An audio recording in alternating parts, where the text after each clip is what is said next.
Coming up today on News Valdosta, we have new information about the Kendrick Johnson case. And there are new developments on a fair ride gone wrong. Stacey Bush will give us a look at the weather, and Olivia Steen will bring us the best in sports. News Valdosta starts right now.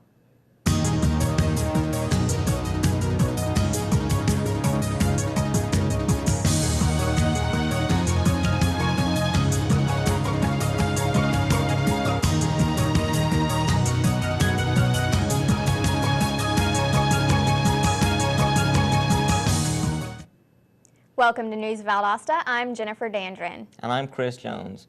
A local man has been charged with 3 felony counts of assault with a deadly weapon, but his weapon of choice might surprise you.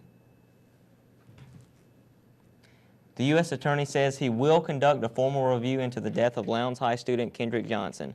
Michael Moore, United States Attorney for Middle District, Georgia, made the announcement Thursday afternoon outside of his Macon office.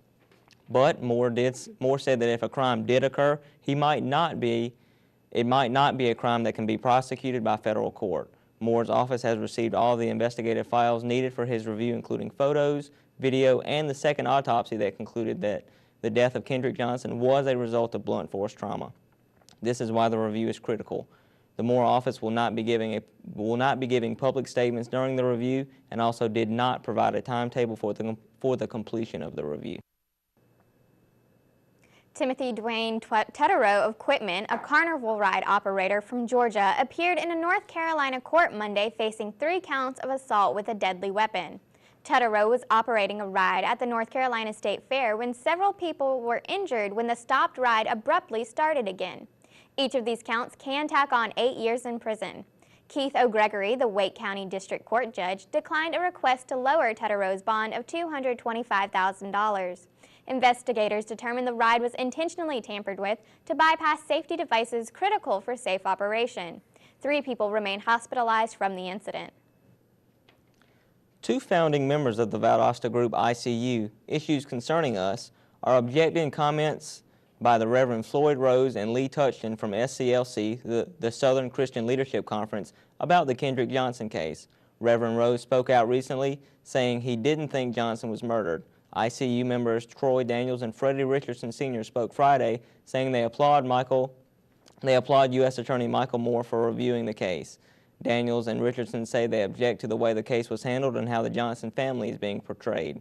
The 2 men also say the family not only needs closure, but that Lowndes County school system officials need to improve security and safety measures to prevent a similar incident from happening again.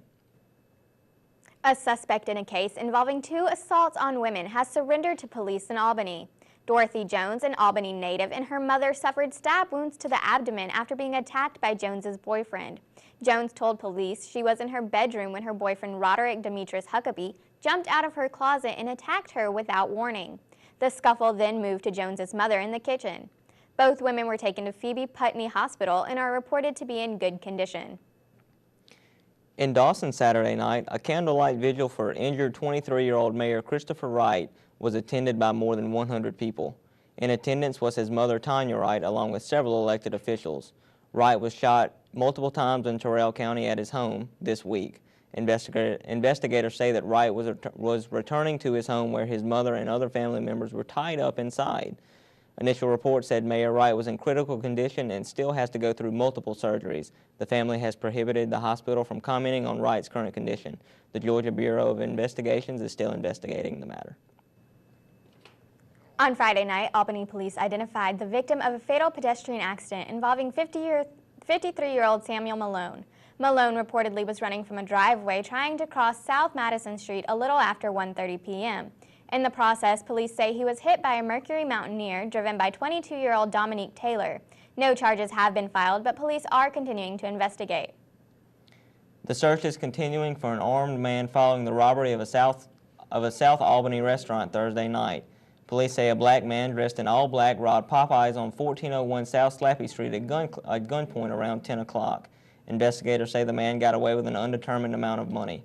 Anyone with information is asked to contact the Albany Police Department. Coming up, we give information on another chance to vote in the municipal elections. And we give you more information on healthcare.gov and the response.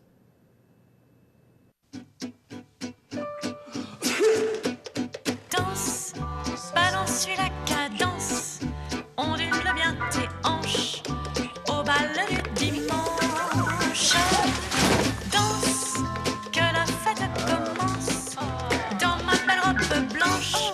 You didn't give up on sex? Don't give up on birth control either. There are more methods than you think. Find yours at bedsider.org.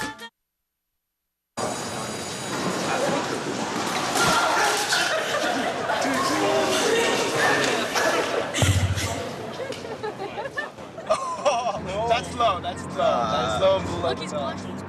Seriously. Okay.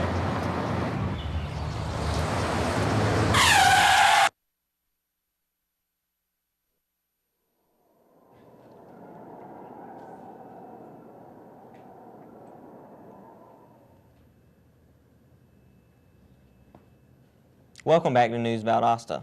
Have you voted yet? Are you a registered voter? Were you not able to vote during the early voting period? Well, here's some information regarding the upcoming local elections. You have one more chance to cast your ballot for the candidates in the municipal elections and for the countywide SPLOST 7 referendum. On Tuesday, voting will be open from 7 a.m. to 7 p.m. in all county precincts. Your votes can make a difference in the Lowndes County municipal elections, so if you haven't cast your vote yet, get out there. The Family Autism Support Team moved into its first 5K event with more than 100 runners and supporters in attendance Saturday at Valdosta Middle. The organization, with the acronym FAST, began earlier this year and is a support group for parents of children with autism. The money raised from the 5K, which is their first big event, will be given to the Moody Air Force Base Exceptional Family Member Program. FAST has monthly meetings where they make efforts to help out others by discussing concerns, host guest speakers, and review how to best design individualized education programs in cooperation with local schools. The Affordable Health Care Act has taken a stutter step since the creation of its site, healthcare.gov. The Health Care Act is functional and health insurance can be bought even though there has been trouble with the site. Policy prices are influenced by the number of people that sign up. The more people that sign up, the less expensive it will be. At least that's the theory. So the program's target group is young, healthy people, but interviews conducted by NPR indicate that due to the current pricing, young people are less likely to buy it. Governor Nathan Deal's administration is considering investing in a reservoir for North Georgia. The local government of Hall County asked the state for close to $15 million for the project, but that is only a fraction of the estimated bill of more than $100 million. The reservoir would send extra water downstream to a lake at the epicenter of a three-state dispute. Deal's administration is considering using the state money to augment water flows to drought-stricken water channels. A new flu vaccine with a high dose is now being recommended for senior citizens. A study by the vaccine's manufacturer shows that regular flu shots administered to seniors may not be as effective as the new one. Experts say that regular flu shots are about 30 to 40% effective for seniors who may have a weaker immune system. The new Fluzone vaccine has an effectiveness of 50%. Up next on News Valdosta, we'll tell you about a new regulation allowing electronic devices on airlines. Then Stacy Bush will give us a look at the weather, and Olivia Steen will bring us the weekend in sports. All this and more when we come back. Stay with us. Thank you for calling your GED Pep Talk Center. All right, now are you ready for your GED Pep Talk? Being nervous is okay. It just shows that you're serious about getting your diploma. All right, listen, we all need a little nudge sometimes. I don't function without coffee in the morning, but it is going to take more than a double mochaccino to help you here. A lot of things are scary. Heck, I'm scared of clowns. No quiero ir. Danny, no lo puedo hacer. Quiero ir. Danny, lo voy a hacer. TMC, liking your pep talk style. Just keeping it real, Debs, just keeping it real. Louder, louder, I'm gonna get my GED. Come on, get your GED.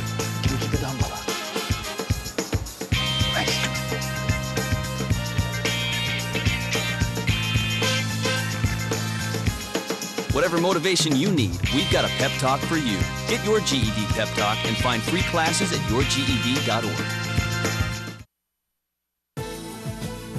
I got my MBA online at VSU.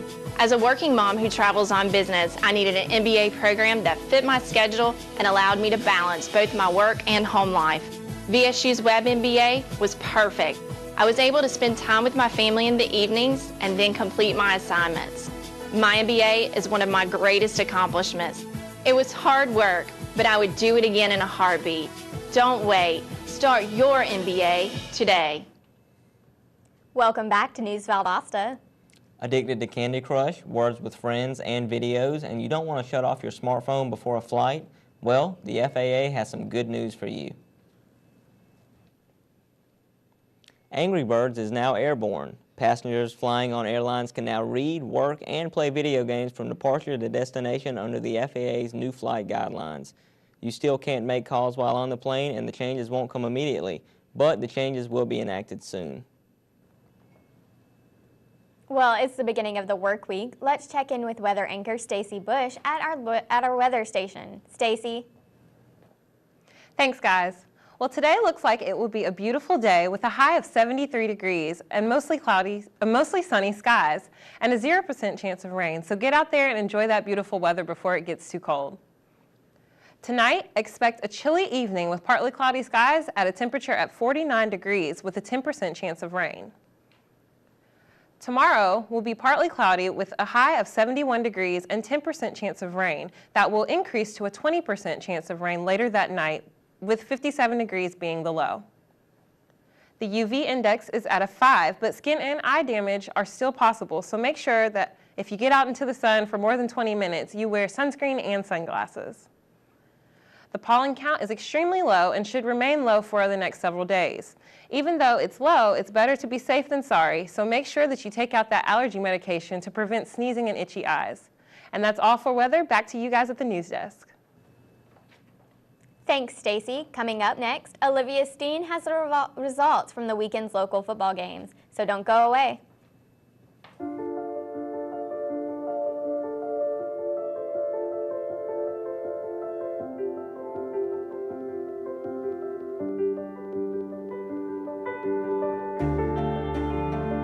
Body language. Without saying a word, it can tell you so much.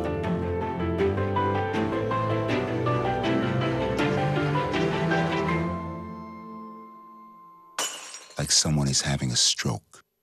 Know the sudden signs. Learn fast. F, face drooping. A, arm weakness.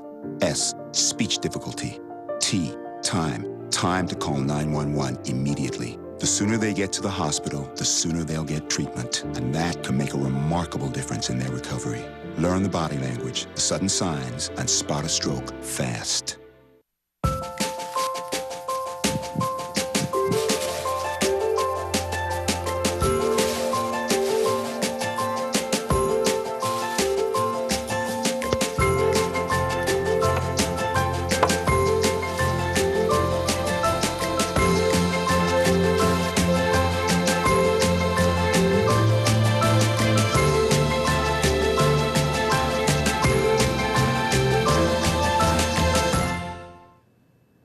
Check out what local team is on a winning streak. And we'll see what local team secured the last position in the playoffs, so stay tuned. Thanks, guys. The Valdosta Wildcats dominated this past Friday night at the Bazemore Hyder Stadium as they clinched the fourth and final playoff spot in Region 1-6A. The Wildcats played flawless football against the undermatched Brunswick Pirates. Offense was led by seniors Malcolm Joseph and Nelson Herring, who continually ran the ball to shorten the game. The Wildcats' defense stayed tight, holding opponents under 20 points for the 7th week in a row. The game ended in a 41-0 victory. This Friday, the Wildcats play Coffee County on Cleveland Field for the final matchup before the playoffs. The Valwood Valiants are still undefeated and have set themselves up for a run in the 2013 GISA Class AA state playoffs. The Valiants finished off the Warriors of Southwest Georgia Academy with a final score of 47. The Valiants are now up to a 23-game winning streak. Offense was led by junior running back Zane Edmondson, who started them off with an early lead. The Warriors weren't able to do much with any of their possessions. The senior night was a huge win for the Valiants, and this Friday they will begin the 2013 GISA Class AA state playoffs on Goddard Field. Unfortunately, Lowndes High did not have the luck of the other two teams. The Vikings lost 28-7 to the Camden Wildcats. The Vikings got off to a rough start, turning over 3 times in the first quarter, lending the Wildcats 14 points. Special teams and defense had an off night, which led the Vikings to their ruin. The Vikings will be off this week recovering with their potential home playoff game at stake. Lowndes County is doing a lot better on the track than the football field. The Vikings are running all over the competition as they competed in the year's regional cross-country meet. News Valdosta Shelby Mitchell has more. Valdosta High School hosted this year's regional cross-country meet. Local teams gathered at Freedom Park in hopes to qualify for the upcoming state championship. Only the top 4 teams will be eligible for the state meet. The Lowndes Vikings came into this meet as the predominant favorites. Freshman Mackenzie Morris described her first regional race and what she is going to do to prepare for state after her dominating win. It feels really good to do good in my first regional competition. Just run more miles, put more miles in and harder workouts. The second race of the meet featured the varsity boys. The Brunswick Pirates and the Lowndes Vikings seemed to take control in the race early on. Lowndes High School senior Jaden Long explained how he prepared for this year's regional meet. I started training back in July for the season, and then as the season progressed, we did more and more hard, fast workouts, and I ran a lot of miles over the season. Junior varsity teams from across the region took on the last race of the meet. Tift County started out strong, taking the lead, but Lowndes still managed to dominate this race. First-year head coach Martha Mazurkowitz reflected on her first season. The beginning of the season, I thought, this is a seasoned team because they have won 4 years in a row. The girls have regions, and the boys, they won last year as well. So I knew we'd go in, if we put in the work, we'd go ahead and maybe top, 15. The 2013 Region 1 6A cross-country regionals was a success. The teams will now prepare for state that will be held on November 9th in Carrollton. With News Valdosta, I'm Shelby Mitchell. Thanks, Olivia. When we come back, we'll talk about the Savannah Food Festival. And we'll tell you about a Canadian chef with a real taste of the South. So let's stay with us. So, I just moved in with this family, and it's embarrassing. The little one, he likes to go outside and crawl around in the giant litter box. I don't know what he's doing.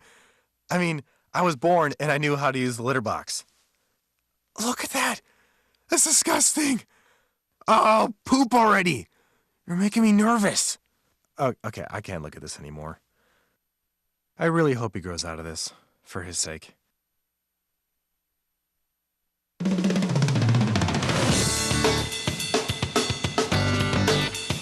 I love learning. I believe in service. I am full of passion. I embody sportsmanship. I trust in my resourcefulness. I like balance. That's why I chose. I chose. I chose Division II. Welcome back to News Valdosta. Georgia may soon be home to a celebrity chef interested in making Savannah his center of operations. Hugh Akeson, the chef and Ottawa, Canada native, will be at the Savannah Food and Wine Festival November 11th through the 17th. But he may stay permanently to open a new Italian restaurant in the city over the next few months. His interest in the area stems from a desire to bring his perspective on real Southern food to Georgia. Kaufman Tire, a family-owned company in Albany, will host a job fair at the John M. Popp Industrial Technology Center on the Americas campus of South Georgia Technical College. The fair is scheduled for next Thursday, the 14th. Kaufman Tire is opening new stores in the greater Atlanta area, as well as in Florida, North Carolina, Alabama, Texas, and Ohio. This will bring more employment opportunities to South Georgia. That's our program for today. Thanks for watching. I'm Chris Jones. And I'm Jennifer Dandron. Have a great day, and we'll see you next time.